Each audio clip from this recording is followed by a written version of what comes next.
In front of me is OnePlus 6T, and today I would like to show you how you can set up Face Unlock. Begin by opening Settings and scrolling down to Access, Security and Lock Screen.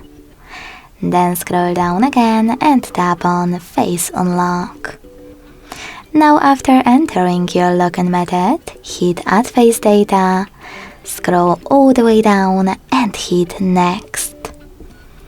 Then after selecting while using the app or only this time in the pop-up, follow all of the instructions from your screen and remember to keep your face in frame. Now select Next. After adjusting all of those settings, you can always go back. And now when I switch off my screen and turn it back on, I can see that Face Unlock is working properly.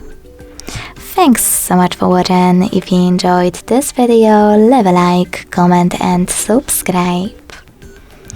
Bye!